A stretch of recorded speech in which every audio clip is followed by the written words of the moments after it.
Coin collecting can be a very rewarding hobby. Not only do coins have a rich history, but some can serve as a pretty profitable investment. But how do you know if coins are worth anything?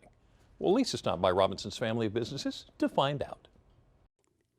For decades, the Robinson family has provided services and products on Delmarva, and it doesn't look like they're planning on slowing down.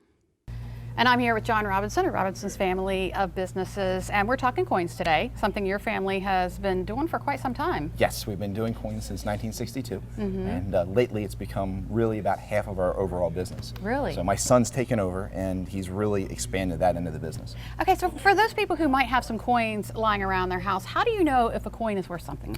Well, what you have to do is do a little research on it, or you can bring it into a coin expert, and we can tell you what it is.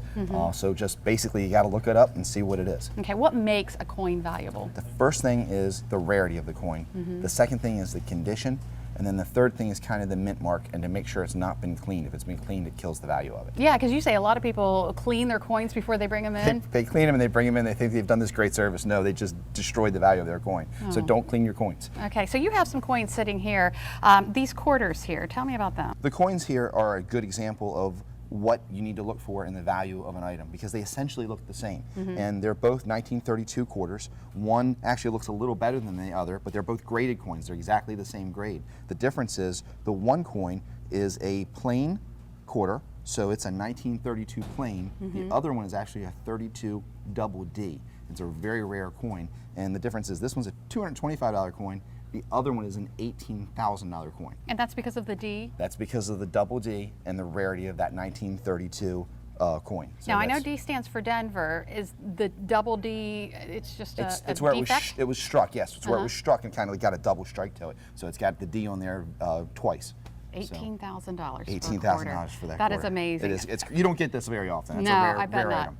Okay, and then next we have some silver dollars. Yeah, Morgan silver dollars. This is probably the most common thing people bring in the store, and a lot of people think they're worth a fortune. They're not worth that much, but don't get me wrong, they're still worth a lot. A silver dollar that's worth $75, that's 75 times its face value. So if you look at it on that aspect, you know, it's a decent coin. And then I tell people all the time, don't clean the coins, and I try to kind of stress that, but these coins look dirty.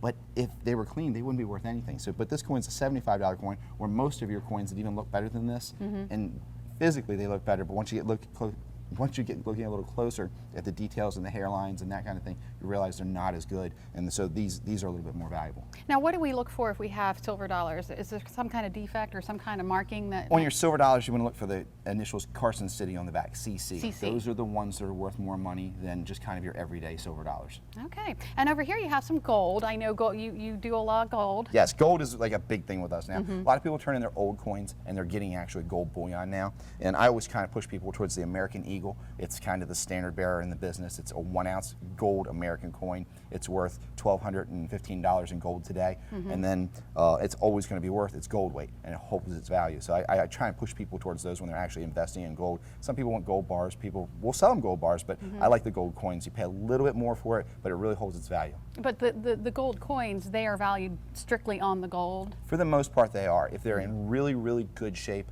and they're almost proof-like, then they'll have a little bit of a premium, but not much. It's all based off the gold or the silver value on the coins anymore.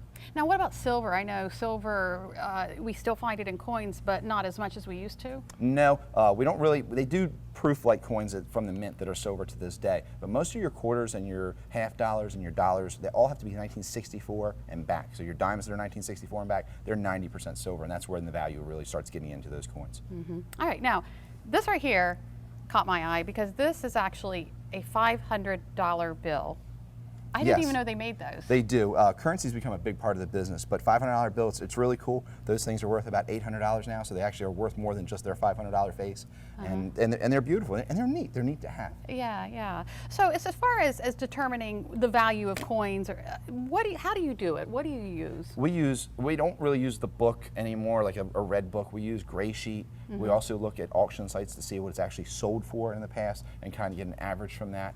So it's not that hard to do, but it's pretty simple. You know what coins are valued at, you know what they're going to sell for. So And you don't want to necessarily look it up on the internet to find the value. everything on the internet's true, so that's what I try to tell everybody. So you really do want to do a little bit of research when you're doing it. And if in doubt, bring it in, let my son look at him. He is a true expert. Yeah, absolutely. So if you have a piggy bank lying around, like I think I do, you might want to break it open, bring in the coins. You never know. You might have something wonderful You might have in that there. $18,000 quarter in there. Oh, if only. All right, John Robinson, Robinson Family of Businesses, thank you so much. I think I am going to break open that piggy bank. Go check that out. I bet there's something inside. Now, John says they only use 2 third-party grading services. That's PCGS and NGC.